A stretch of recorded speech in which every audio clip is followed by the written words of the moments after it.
આજે દેશભરમાં જી એડવાન્સની પરીક્ષા યોજાશે। 2 તબક્કામાં જીની પરીક્ષાનું આયોજન કરવામાં આવ્યું। એન્જિનિયરિંગમાં કારકિર્દી બનાવવા માંગતા વિદ્યાર્થીઓની પરીક્ષા યોજાશે। વિદ્યાર્થીઓનું પ્રથમ તબક્કાનું પેપર પૂર્ણ થયું, જ્યારે બીજું પેપર બપોરે 2:30 થી 5:30 કલાકે યોજાશે। મેનમાં શ્રેષ્ઠ દેખાવ કરનારને એડવાન્સમાં મોકો મળશે। આઈઆઈટી અને એનઆઈટીમાં પ્રવેશ મેળવવા જી એડવાન્સ પરીક્ષા યોજાય છે। દેશભરમાંથી અંદાજિત 2.5 લાખ વિદ્યાર્થીઓ આજે પરીક્ષા આપશે।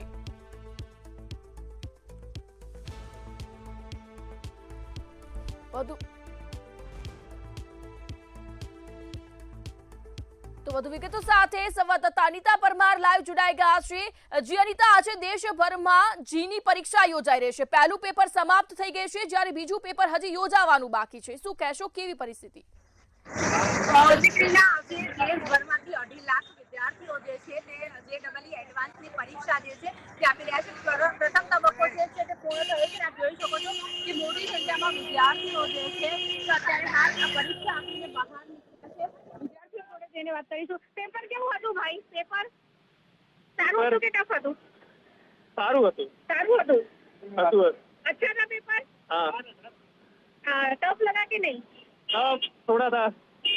થોડું ટફ હતું એવું પણ લઈ રહ્યા છે વિદ્યાર્થીઓ। આપ જોઈ શકો છો કે મોટી સંખ્યામાં બીજા વિદ્યાર્થીઓ જે છે તે અત્યારે હાલ બહાર આવી રહ્યા છે પેપર આપીને।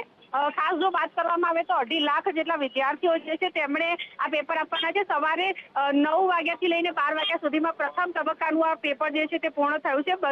બીજી પરીક્ષા જે છે તે 2:30 વાગે શરૂ થવાની છે, ત્યારે જી મેઇન્સની પરીક્ષામાં શ્રેષ્ઠ દેખાવ કરનાર જે વિદ્યાર્થી હોય છે કે આ જેઈઈ એડવાન્સની પરીક્ષા આપતા હોય છે, બીજા વિદ્યાર્થીઓ પણ આપણે જોઈ શકો છો બહાર આવે છે।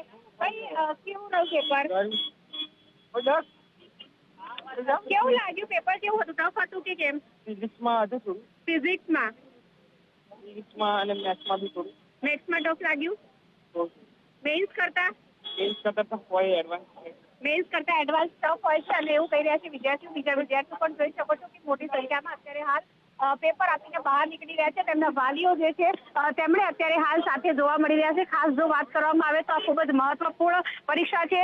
ધોરણ 12 પછી જે લોકોને એન્જિનિયરિંગ ક્ષેત્રે પોતાનું કારકિર્દી બનાવી હોય તેવા વિદ્યાર્થીઓ પેપર આપતા હોય છે, ત્યારે વિદ્યાર્થીઓ જોડે જઈને વાત કરવાનો પ્રયત્ન કરીશું। પેપર કેવું હતું ભાઈ? સારું હતું? મેઇન્સ કરતા હેલું લાગ્યું। સહેલું લાગ્યું? અચ્છા, શું ડર હતો પરીક્ષાને લઈને? પરીક્ષામાં કઈ ડર જ નતો।